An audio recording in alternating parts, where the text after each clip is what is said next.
Ining panahon nga ang putling ebanghelyo gihagis sa mga hiwi nga pagtulunan. Kinahanglan mo barug ang mga tinunan ni Kristo sa pagpakigbisog sa paglaban sa pagtuo, nga magkausa ug alang sa tanang panahong gihatag sa Dios ngadto sa iyang katawan. Maoy hinungdan nga namugna kining tulumanon ang putling ebanghelyo. 30 minutos nga pagsabwag sa tinuod nga ebanghelyo. Kauban ni Pastor Jeremias Hangad, ang putling ebanghelyo. Tulumanon nga gihatod kaninyo sa Herald of Grace Radio Ministries Philippines. Ang putling ebanghelyo. Ang putling ebanghelyo. Ang putling ebanghelyo.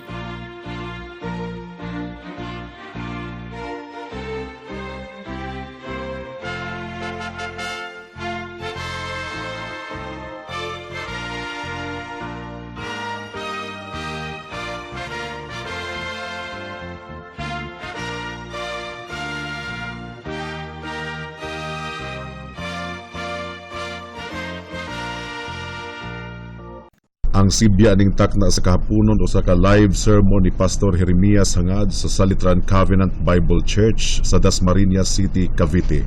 Buksan po natin ang ating Biblia sa 1 John chapter 1 verses 5 hanggang sa chapter 2 verses 1 and 2. At ito po ang sabi ng salita ng Diyos. At ito ang mensahe na aming narinig sa Kaniya at sa inyo'y aming ipinahahayag, na ang Diyos ay liwanag at sa Kanya ay walang anumang kadiliman. Kung sinasabi nating tayo'y may pakikisama sa Kanya at tayo'y lumalakad sa kadiliman, nagsisinungaling tayo at hindi natin ginagawa ang katotohanan.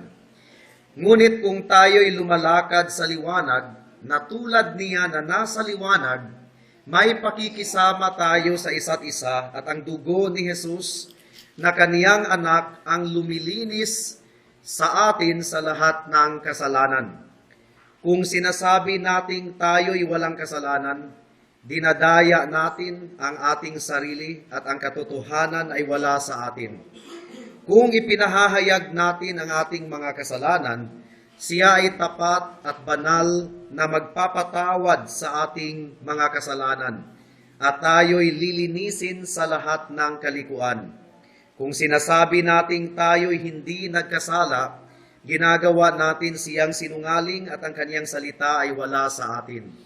Mga munti kong anak, ang mga bagay na ito ay sinusulat ko sa inyo upang kayo'y huwag magkasala. Ngunit kung ang sino man ay magkasala, tayo ay may tagapagtanggol sa harap ng Ama. Si Jesucristo na siyang matuwid, siya ang kabayaran para sa ating mga kasalanan. At hindi lamang para sa atin, kundi para din sa kasalanan ng buong sanlibutan. May the Lord bless the reading and hearing of His Word. Now, for the past few weeks ay tinalakay po natin ang maling pananaw patungkol sa sanctification or kabanalan. Kung natatandaan po ninyo, ang pinakaunang maling pananaw ay itong tinatawag na moralism. Moralism. Ito yung pagsusumikap na maging katanggap-tanggap sa harapan ng Panginoon, pagsusumikap na maging mabait, hiwalay kay Kristo. Apart from the Lord Jesus Christ, we can never be considered righteous before God because we are sinners. We need the blood of Christ. But you know, there are people, hindi naman mag-matter kung anong religion ka, basta gumawa ka lang ng mabuti. So morality, moralism, they want to get right with God by their own effort apart from the righteousness of Christ and apart from the blood of Christ. That is impossible. Pangalawa is legalism. Sinusukat ang espiritualidad ng isang tao by certain rules and codes established by human tradition. Katulad ng paghuhugas ng kamay, pagsusuot ng palda sa mga kababaihan, to the point that if there is a woman wearing pants, condemned na isang masamang babae dahil nakapantalon at nakasuot panlalaki. So sinusukat nila. At natatabunan ang salita ng Panginoon because they value man-made rules and traditions and they coerce people to do the same. But according to the Lord Jesus Christ, ang kabanalan ay hindi nasusukat sa Hindi nanggagaling sa labas, kundi nanggagaling sa loob. Ang mga Pharisees, they have master's degree in outward holiness. Sabi ni Jesus, malinis sila sa panlabas, para silang mga nitso, maputi sa labas, pero sa loob ay punong-puno ng kalansay. Pangatlo, na maling pananaw sa kabanalan ay itong tinatawag na passivity. Na parang wala na tayong gagawin, let go and let God. Well, we were totally passive in our justification. It's a totally work of Christ on the cross of Calvary. Siya ang namatay, nabayubay doon sa cross ng Kalbaryo upang tayo ay mapatawad, malinis sa lahat ng ating kasalanan. Wala tayong participation. Justification yun. But in sanctification, it is both a passive and active. It is the work of the triune Jehovah, but we are commanded to pursue holiness. Habulin ang kabanalan. Ang sabi, mortify the deeds of the flesh. The Christian life is described as soldiers, warfare, run the race, fight the good fight of faith. At pang-apat na maling pananaw sa holiness, yung asceticism, yung maging mongha, tumira sa isang isolated place para hindi mahawa sa mundo. So anti-social, anti-people. But that is not the design of the Lord Jesus Christ. Ginawa tayong asin at liwanag sa sanlibutan, hindi upang itago, kundi upang magningning sa harapan ng mga tao. In fact, sa prayer ni Jesus sa John chapter 17, He did not pray that God will take them out of the world, but that they will shine as light in this dark world. Monasticism is not a measure of piety. It was a measure of piety in 600, 700s, 400 AD. And until now, it's perpetuated by some religions, not only the Roman Catholic Church, but the Eastern Orthodox Church. Many of them, they have asceticism or bawal mag-asawa or pahihirapan ang sarili. Kumbaga, hindi kakain, i-deprive ang sarili sa mga comforts in life because they think that they are holier if they observe that. But no. That's not what the Bible tells us. Nilagay tayo dito sa mundo upang magsilbing liwanag at asin sa mundo. At ang panghuling pananaw, maling pananaw sa kabanalan ay yung tinatawag nating perfectionism. Na kung ikaw ay na kay Kristo, imposibleng magkasala ka na. Kaya kung ikaw ay na kay Kristo, hindi ka na mag-worry pa sa kasalanan dahil wala na yan. You're already perfect. But that's impossible. Kailangang maging tama ang ating pananaw sa kasalanan.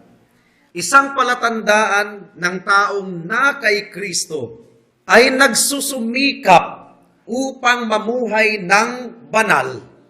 Nagsusumikap, but on the other hand, alam niya na sa kabila ng kanyang pagsusumikap, nagkakasala pa rin siya dahil merong natitirang kasalanan sa ating buhay.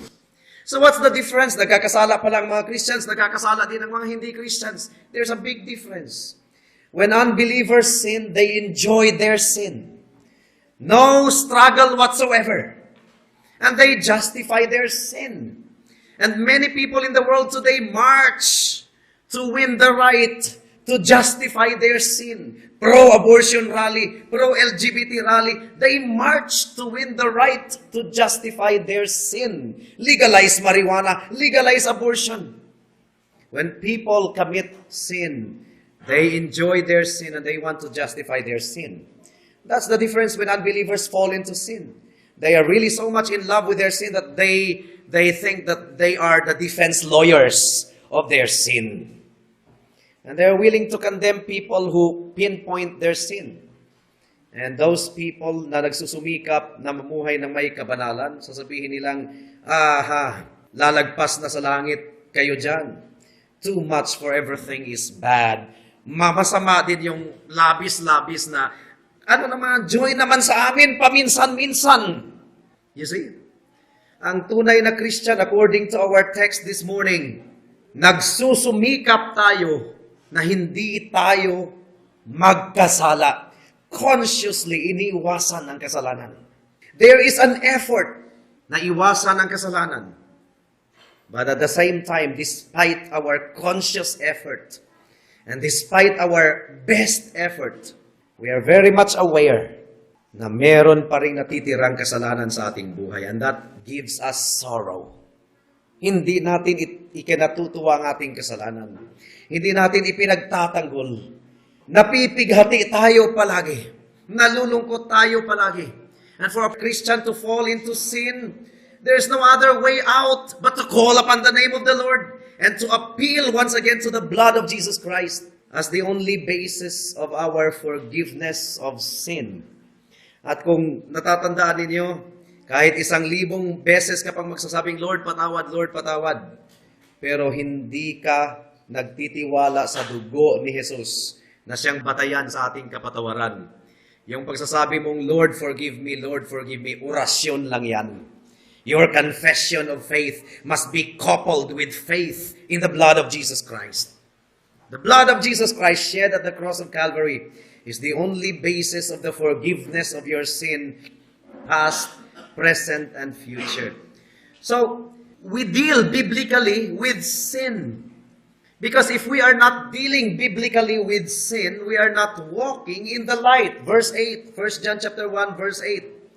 Kung sinasabi nating tayo'y walang kasalanan, this is perfectionism. Dinadaya natin ang ating sarili at ang katotohanan ay wala sa atin.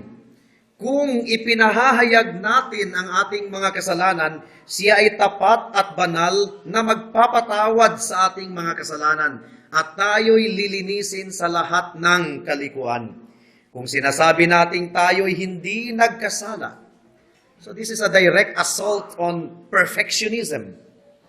Ginagawa natin siyang sinungaling at ang kanyang salita ay wala sa atin. The truth is, verse 1 of chapter 2, ito po talaga ang description ng isang tunay na Christian. Kailangan ng reminder sa Word of God. Mga munti kong anak, ang mga bagay na ito ay isinusulat ko sa inyo. Isinusulat dahil si Apostle John ay malayo sa kanila.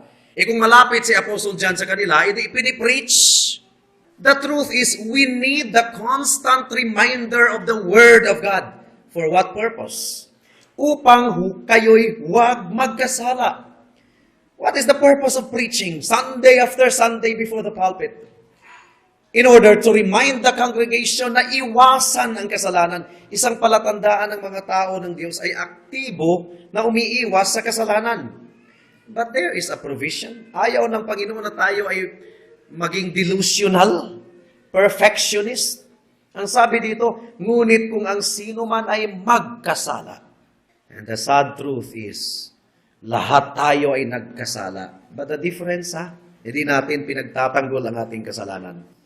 Hindi natin sinasabing lahat naman ay nagkasala No. Sin is always a big deal and it always causes us deep sorrow and remorse. That's the characteristic of the real people of God. Tayo ay may tagapagtanggol. This is the comfort. Tayo ay may tagapagtanggol sa harap ng Ama. Si Jesucristo na siyang matuwid. Now, speaking of tagapagtanggol, ang ibig sabihin, merong taga-akusa, merong tagapagbintang, merong taga-accuse. At sino ang taga-accuse? Satan. Kaharap ng Diyos araw-araw at gabi-gabi, accusing the brethren. And Jesus Christ keeps on advocating and defending us. He is already washed by the blood of Jesus. Yes, he has committed sin right at this very moment. But the blood that I shed on the cross of Calvary has been shed once and for all times, past, present, and future. And that he is already free from all guilt and condemnation. That's the comfort of the believers. We deal biblically with sin. We do not defend sin. We fight against sin at all costs. But the sad truth is that we fall into sin. We never enjoy sin. We never justify sin. It gives us sorrow. It gives us remorse. And we ask God to cleanse us from all of our sins. And we are given the assurance that we have an advocate, si Jesucristo. Siya ang kabayaran para sa ating kasalanan. Tama naman, pero ang Greek word talaga dito is, siya ang kapawian ng galit ng Ama sa ating kasalanan at hindi lamang para sa atin kundi para din sa kasalanan ng buong sanlibutan. Now, paano natin i-deal biblically ang paglakad natin sa liwanag? Kasi ang sinasabi ng Biblia, ang tunay na nakakakilala sa Panginoon ay lumalakad sa liwanag. There is a change of residence. There is a change of environment. I'm not talking about geographical environment. There's a change of lifestyle. There's a change of inclination. Dati, wala pa tayo sa Panginoon, lumalakad sa kadiliman. Pero ngayon na nasa Panginoon, lumalakad sa liwanag, sa gitna ng sanlibutang ito. Chapter 1, verse 7. Ngunit kung tayo'y lumalakad sa liwanag, na tulad niya na nasa liwanag, may pakikisama tayo sa isa't isa, at ang dugo ni Jesus na kaniyang anak ang lumilinis sa atin sa lahat ng kasalanan. Take note of the word lumilinis. The blood of Jesus Christ keeps on cleansing us from sin. Ibig sabihin, we keep on sinning. Whether we like it or not, and that is a sad truth. We keep on sinning, but the comfort is the blood of Jesus Christ keeps on cleansing us from sin. That is the balanced view of a Christian life. Walking in the light. Nagsusumikap na iwasan ang kasalanan. But he is also aware of the humbling truth that we keep on sinning. But the comfort is that the blood of Jesus Christ keeps on cleansing us from all of our sins. Ay, keeps on sinning pala, so okay lang magkasala. No. That's not the language of the believer in the Lord Jesus Christ. Dahil kung itutuloy natin ang 1 John chapter 2, verse 3 to 6, the Apostle John is giving us a clue. Ano ba itong paglakad sa liwanag? 1 John chapter 2, verses 3 to 6, ang sabi dito, at sa ganito'y nalalaman natin na siya'y kilala natin. Madaling sabihin na kilala ko ang Panginoon. Di ba madaling sabihin? Christian na ako, kilala ko ang Panginoon. Well and good. I thank God for your mouth confession. But you should know the clue. The Bible gives us the clue. Papaano mo matiyak na kilala mo nga ang Diyos? Now here is the clue. At sa ganito'y nalalaman natin na siya'y kilala natin. It's first person plural. We are not talking about them. We are talking about us. Kung tinutupad natin ang kaniyang mga utos. The grammar is tinutupad, progressive tense.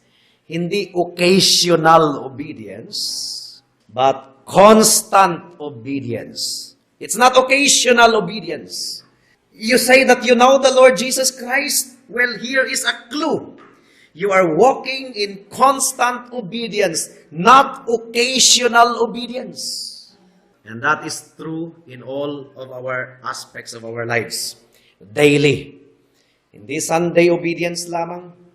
Of course, this is the command of God to remember the Sabbath, to keep it holy, the Lord's Day to keep it holy. That is why ang tunay na Christian ay hindi yung now you see, now you don't. Sa church. Hindi now you see, now you don't. Absent ng 3 linggo, present ng 1 linggo, absent ng 4 na linggo na naman. So, it's now you see, now you don't. Ang sinasabi dito, malalaman natin na siya'y kilala natin kung tinutupad natin ang kanyang mga utos. But we are not talking about the Sabbath only. We are talking about day-to-day Christian living in consonance to the moral law of God. The 10 Commandments. Verse 4, ang nagsasabing kilala ko siya, ngunit hindi tinutupad ang kanyang mga utos ay sinungaling. It's a mouth confession only. At ang katotohanan ay wala sa kanya no matter what that person says. Ang katotohanan ay wala sa kanya. Ngunit ang sino mang tumutupad sa kanyang salita. So it's a constant obedience to the Word of God. Tunay na naging ganap sa taong ito ang pag-ibig ng Diyos. Sapagkat sinasabi ni Jesus, if you love me, keep my commandments. Sa pamamagitan nito'y nalalamang nating tayo'y nasa Kanya. You say that you are in the Lord Jesus Christ, well and good. I thank God for your mouth confession, but do you want to know for sure? This is the answer of the Apostle John. Sa pamamagitan nito'y nalalaman natin na tayo ay nasa Kanya kung tinutupad natin ang Kanyang mga utos. Verse 6, ang nagsasabing siya'y nananatili sa Kanya ay nararapat ding lumakad gaya ng Kaniyang paglakad. In other words, the standard of Christian holiness is Christ Himself. There could be no other. The standard of Christian holiness is Christ Himself. Study the life of Christ. Look at the life of Christ. Find Christ in the pages of the Scriptures. And walk as the Lord Jesus Christ walked. Now, ano pa itong walking as the Lord Jesus Christ walked? Hinimay-himay na naman ito ni Apostle John. Verse 9 hanggang sa 11. 1 John chapter 2, verses 9 hanggang sa verse 11. At dito tayo magwawakas for the meantime. Ang nagsasabing siya'y nasa liwanag at napupuot sa kanyang kapatid ay nasa kadiliman pa hanggang ngayon. Ang umiibig sa kanyang kapatid ay nananatili sa liwanag at sa kanya'y walang anumang kadahilanang ikatitisod. Ngunit, ang napupuot sa kanyang kapatid ay nasa kadiliman. Siya ay lumalakad sa kadiliman at hindi niya nalalaman kung saan siya pupunta sapagkat ang kanyang mga mata ay binulag ng kadiliman. You say that you know the Lord Jesus Christ?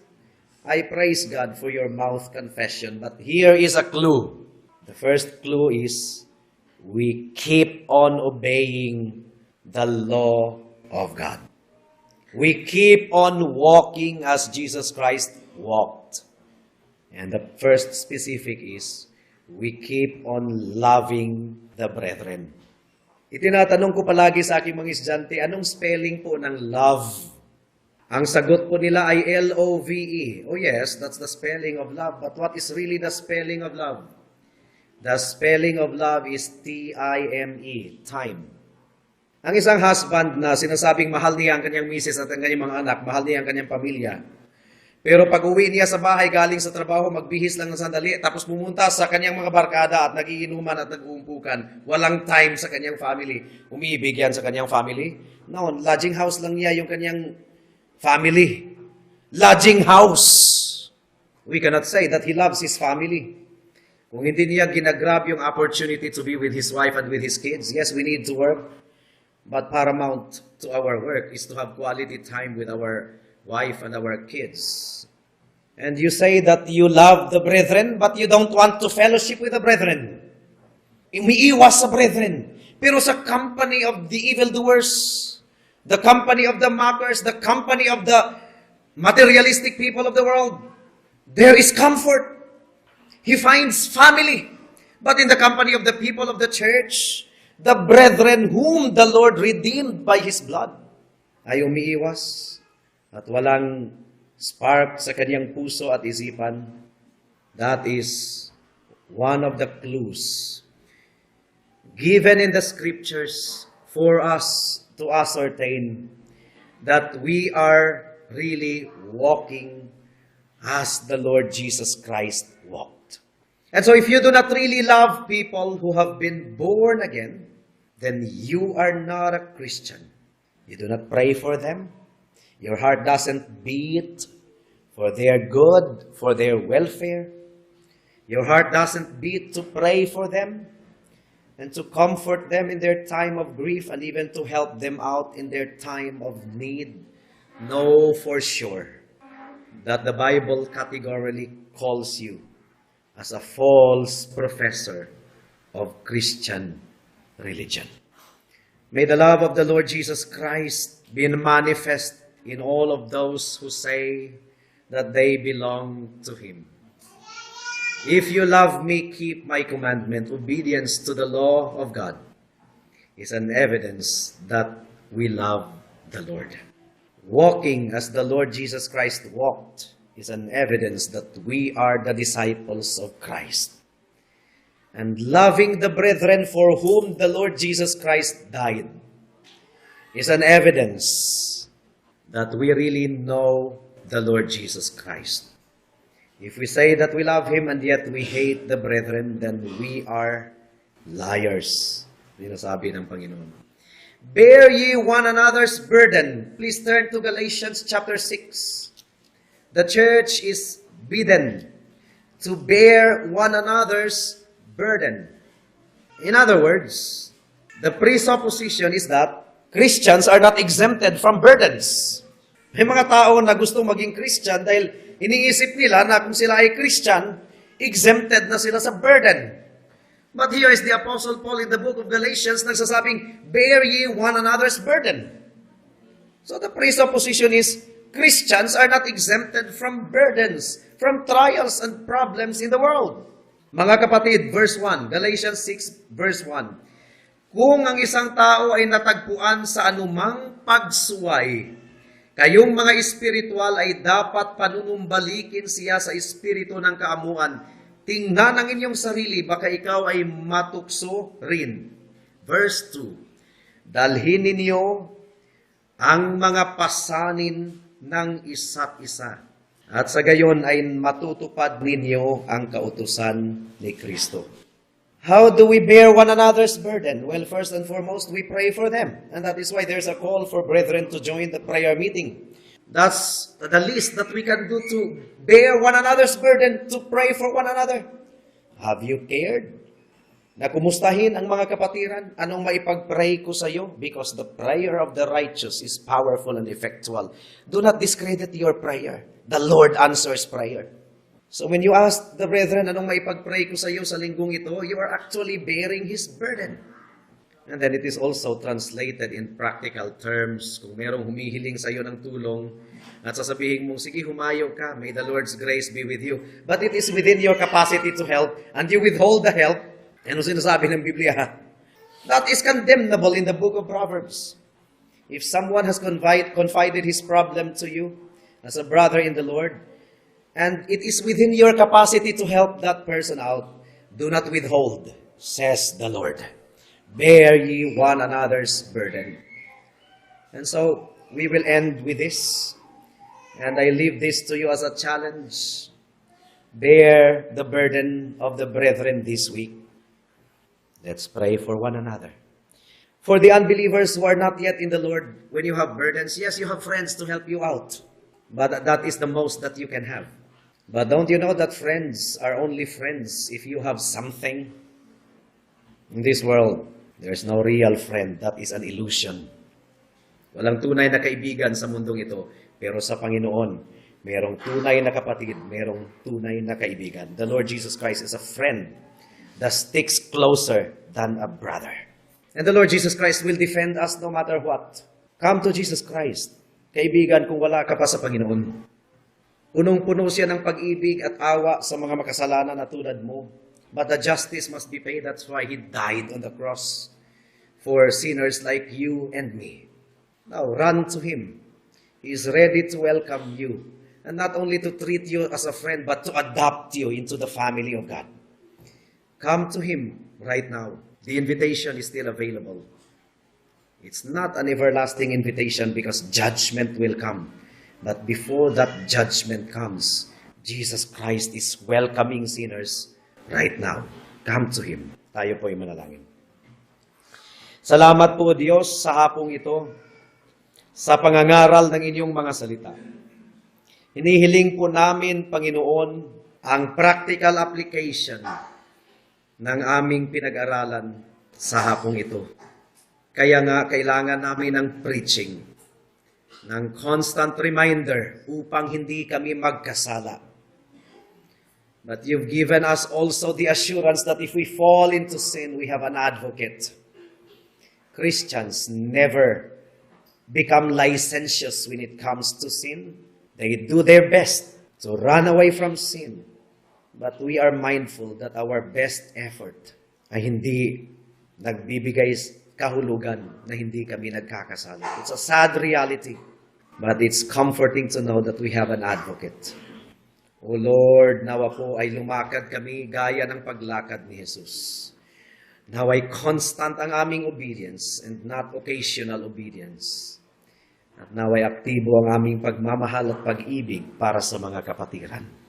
Ito po ang aming samo at dalangin sa pangalan ni Jesus. Amen.